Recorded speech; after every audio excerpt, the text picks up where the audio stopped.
नमस्कार, India news देख रहे हैं आप। मैं हूं आपके साथ रोहित पुनेठा। अयोध्या विध्वंस मामले में बीजेपी के वरिष्ठ नेता लालकृष्ण आडवाणी, मुरली मनोहर जोशी और उमा भारती समेत 12 लोगों के खिलाफ आज आरोप तय होने हैं।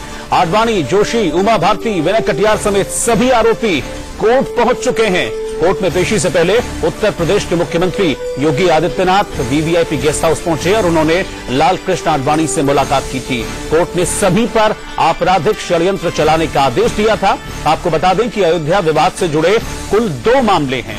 पहला मामला यह है कि जो विवादित जगह है वहां राम मंदिर था या बाबरी मस्जिद, जिस पर सुप्रीम कोर्ट में सुनवाई चल रही है, वो बिल्कुल अलग मामला है। जबकि दूसरा मामला, जो आज का मामला, वो ये है कि बाबरी विध्वंस का ये मामला है जिसमें आडवाणी समेत 12 लोग आरोपी हैं।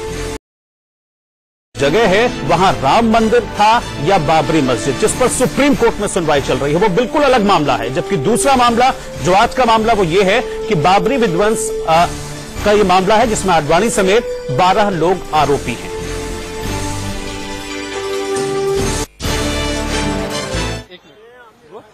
लालकृष्ण आडवाणी अदालत पहुंच चुके हैं। आप देख सकते हैं गाड़ियों का एक काफिला पीछे है। विनय कटियार, ये देखिए विनय कटियार जो है वो भी अब अदालत जा रहे हैं। पीछे गाड़ियों का काफिला है जिसमें उमा भारती होंगी, साध्वी रितंबरा होंगी। ये सभी लोग अब अदालत की ओर जा रहे हैं। ठीक सामने अदालत का गेट है।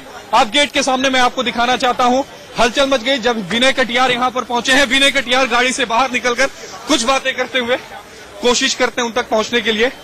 सामने विनय कटियार आ रहे हैं। एक बार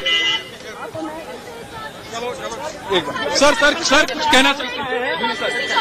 120B की धारा लगाई जा रही है सर 120B की जो धारा लगाई जा रही है वो सब गलत लगाई जा रही है, वो सारी गलत लगाई जा रही है।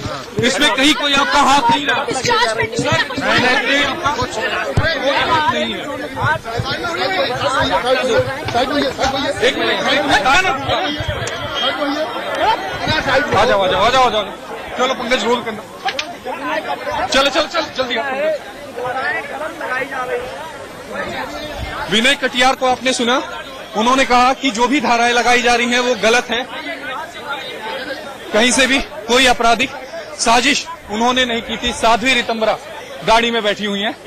ये गाड़ी अब अंदर जा रही है। देख सकते हैं गाड़ियों का जो काफिला है वो लगातार, उनके साथ और भी दूसरे जो लोग हैं इस मामले में, जो टोटल 12 लोग हैं, वो पहुंच रहे हैं अब अदालत में। सामने आप चलिए, आपको लेके चलते हैं। मंदस गलत है, सही आप कोर्ट के सामने बोलेंगे? आप कोर्ट के सामने बोलेंगे ये बहन जी जो 120B लगाई जा रही है उस पर क्या कहेंगे? चलो बहन जी, जो 120B जन्मभूमि पर भव्य मंदिर बनाने के लिए, चलो आगे। 120B की जो धारा लगाई जा रही है, आपराधिक साजिश आप लोगों ने की थी, ये कहा जा रहा है। हमने साजिश किया, केवल, बाकी किसी ने नहीं किया। आप ये मानते हैं कि आपने साजिश की है? मैं तो साजिश करके तुड़वाया। अच्छा, फांसी सजा होती है तो फांसी में जाने के लिए तैयार हूँ। कानून की प्रक्रिया है बहन जी, ऐसे क्यों कह रहे हैं? नहीं, कानून ठीक है। रामविलास वेदांती जी थे, ये 12 लोगों में से पहले वो आरोपी हैं जो ये कबूल कर रहे हैं कि हाँ, मैंने उस विवादास्पद ढांचे को तुड़वाया था। इंडिया न्यूज के माइक आईडी पे उन्होंने इस बात को कबूला है कि वो शख्स हैं जिन्होंने उस विवादास्पद ढांचे को तुड़वाया था। चलिए और आपको पीछे के लेके चलते हैं। चले सर, चार्जेस जो 120B लगाई गई है, हमें इन बातों का कोई ज्ञान नहीं। हम तो इतना कहते हैं राम जन्मभूमि थी और रहेगी। सर वो जो आपराधिक साजिश की धारा लगाई गई, उसको कोई धारा का मतलब नहीं। आप लोगों ने क्या मस्जिद उस विवाद ये इधर ही ये वकीलों का काम है। हमारा इतना कहना है कि राम जन्मभूमि थी, है और रहेगी। राम जन्मभूमि वही बनेगा। इनका कहना है कि राम जन्मभूमि यही बनेगा। यानी जो आडवाणी थे वो पेश हो चुके हैं, साध्वी रितंबरा जो थी वो कोर्ट में जा चुकी हैं। इसके अलावा जो विनय कटियार है वो भी कोर्ट में जा चुके हैं। थोड़ी देर बाद कोर्ट की कार्रवाई शुरू होगी और कोर्ट ये तय करेगा कि इनके ऊपर 120B यानी आपराधिक साजिश के तहत मुकदमा चलेगा। 2 साल के भीतर इस पूरे ट्रायल को कंप्लीट करना होगा क्योंकि सुप्रीम कोर्ट का आदेश है। कैमरामैन पंकज के साथ आशीष सिन्हा, इंडिया न्यूज, दिल्ली। शुरू से कह चुकी हूँ, मैंने आंदोलन में भागीदारी की है। मैं 6 दिसंबर को अयोध्या में मौजूद थी और ये भागीदारी खुली हुई थी। और इसमें तो भाजपा के करोड़ों कार्यकर्ता, लाखों अधिकारी और हजारों नेता शामिल हुए हैं, सारे ही नेता। तो इसलिए इसमें ऐसी कोई बात कहीं मुझे मिली नहीं ना आज तक की कोई साजिश थी। ये तो खुला आंदोलन था, जैसे इमरजेंसी के खिलाफ आंदोलन हुआ था वैसा था ये तो। अब इस आंदोलन में क्या साजिश थी मुझे पता नहीं ना अभी। तो माननीय कोर्ट को मैं मानती हूँ, तो मैं तो कोर्ट का सम्मान रखने के लिए आ गई हूँ, क्योंकि मैं कोर्ट की इज्जत करती हूँ। और इस वक्त हमारे दो संवाददाता हमारे साथ मौजूद हैं। आशीष सेना लखनऊ से इस वक्त हमारे साथ हैं, संजय शर्मा दिल्ली बीजेपी मुख्यालय से हमारे साथ जुड़ गए। लेकिन मैं पहले इस वक्त आशीष के पास चलूंगा। आशीष, अभी हमने आपको देखा, वहां पर कई लोगों से आप बात कर रहे थे, सब इनकार कर रहे हैं, सिर्फ एक वेदांती जी को छोड़कर बाकी सब ये कह रहे हैं कि हमने ऐसा कुछ भी नहीं किया। सिर्फ वेदांती स्वीकार कर रहे थे कि हाँ मैं वहां पर मौजूद था, मेरे सामने ढांचा गिराया गया। देखिए, रामविलास वेदांती का अदालत में जाने से पहले ये स्वीकार करना कि हाँ मैं वो शख्स था जो विवादास्पद ढांचा गिराने में मैंने अहम भूमिका अदा की, ये अपने आप में बहुत कुछ कहता है। क्योंकि आज आरोप तय होने हैं। जब भी कोर्ट आरोप तय करता है तो वो आरोपी से पूछता है कि प्रथम दृष्टया आपके खिलाफ 120 यानी आपराधिक साजिश के तहत हमने सबूत पाए हैं, तो क्या आपके ऊपर मुकदमा चलाना चाहिए या आप गुनाह को कबूल करते हैं। यही बात अगर वेदांती अगर अदालत में कहते हैं तो मामला पलट जाएगा, क्योंकि फिर उन्हें ट्रायल का सामना नहीं करना पड़ेगा बल्कि अदालत सजा सुना देगी। बहरहाल दूसरी तरफ अगर मैं बात करूं तो मैंने विनय कटियार से बात की। विनय कटियार से मैंने 2 सवाल पूछे कि 120B की जो धारा लगाई जा रही है, तो उन्होंने कहा ये गलत है। क्या आपने साजिश की उस विवादास्पद ढांचे को गिराने में? तो उन्होंने कहा नहीं, मैंने ऐसी कोई साजिश नहीं की। साध्वी रितंबरा से मैंने बात की। इसके अलावा जो दूसरे अन्य नेता हैं मैंने सबसे बात की। सभी लोग डिनाई कर रहे हैं, केवल एक व्यक्ति को छोड़कर कि हाँ हमने साजिश की थी। लेकिन अगर 120B अदालत लगा देती है तो इसका मतलब साफ है कि जो विवादास्पद इमारत थी उसको गिराने की साजिश का मुकदमा अब उनके ऊपर चलेगा। ठीक है आशीष, मैं आपके पास आ रहा हूं। इस वक्त हमारे साथ सुप्रीम कोर्ट के सीनियर लॉयर आर.के. कपूर साहब भी हमारे साथ जुड़े हैं, हम उनके पास भी चलेंगे। कपूर साहब, आपका स्वागत है। इनके पास भी चलेंगे, इनसे बातचीत करेंगे कानूनी पहलुओं पर। लेकिन हमारे संवाददाता ने बातचीत की है लालकृष्ण आडवाणी की वकील रंजना अग्निहोत्री से। देखते हैं वो क्या कह रही हैं, पहले ये सुन लेते हैं। आज की सुनवाई बेहद अहम है। इस समय हमारे साथ बचाव पक्ष की वकील रंजना अग्निहोत्री जी हैं। मैम, पिछली सुनवाई में कोर्ट ने कहा था कि सबको यहाँ पर व्यक्तिगत तौर पर पेश होना है, क्या हुआ था पिछली सुनवाई में? हाँ, तो आज सारे लोग, जिन लोगों को आदेश हुआ था, सारे लोग व्यक्तिगत तौर पे यहाँ पर उपस्थित होंगे और कुछ 6 लोगों पर एडिशनल चार्जेस और बाकी लोगों पर जो रिमेनिंग चार्जेस है वो सारे चार्जेस। आपराधिक साजिश का मुकदमा चलेगा। अभी तक विश्व हिंदू परिषद हो, RSS हो या फिर बीजेपी हो, इस बात से इनकार करती रही है कि विवादास्पद ढांचा गिराने में उनकी कहीं भूमिका नहीं रही है। लेकिन अगर आपराधिक साजिश की धारा लगती है तो एक दाग लग जाएगा। ये तो अगर मगर की बात तो तब आएगी ना जब अगर मगर होगा। अभी अगर मगर की कोई बात नहीं है। अभी 120B तो आज तय होगा मैम। वो तो तब देखा जाएगा जब जजमेंट आ जाएगा। अभी तो हमारा जो स्टैंड है वही है। लेकिन ट्रायल तो आपको 120B यानी आपराधिक साजिश के तहत फेस करना ही होगा। वो जब आएगा तब हम देखेंगे, जब जो जजमेंट आएगा उस हिसाब से हम कोशिश ये भी की गई थी कि सुप्रीम कोर्ट से रिलीफ मिल जाए, लेकिन सुप्रीम कोर्ट ने राहत नहीं दी थी। सुप्रीम कोर्ट ने अपने जजमेंट में साफ तौर पे कहा था कि 25 साल पुराना मामला है और इसने देश के धर्मनिरपेक्ष ताने बाने को झकझोरा है। अब आप ऐसी बात कह रहे हैं, धर्मनिरपेक्षता की बात पर मत जाइए। सुप्रीम कोर्ट ने जो कहा था उसका हमने स्वागत किया है और जजमेंट आ जाएगा उसके बाद हम कुछ कहेंगे ना। अभी हम आपको क्या बता दें कि क्या करना है, हम कोई भविष्यवक्ता थोड़ी है। आज तो चार्जेस फ्रेम होंगे, आज कोई फैसला नहीं आ रहा है, लेकिन आप इसका मतलब तैयार हैं कि जब कोर्ट ये पूछेगा कि आपको ट्रायल फेस करना है तो आप ट्रायल फेस करने के लिए तैयार हैं? ये तो एक नॉर्मल प्रक्रिया है, उस प्रक्रिया को हम फॉलो करेंगे। और चलिए इस वक्त हम सीधा चलते हैं। आर.के. कपूर साहब हमारे साथ जुड़े हैं, सुप्रीम कोर्ट के सीनियर लॉयर हैं। कपूर साहब, आज 120B के तहत चार्जेस फ्रेम होने हैं, मतलब ऐसे में क्या प्रोसेस है, क्या होगा आज कोर्ट में? थोड़ा सा इसको समझाइए जरा। देखिए, पहले हमें थोड़ा सा बैकग्राउंड को अप्रिशिएट करना पड़ेगा। जी कि पहले जब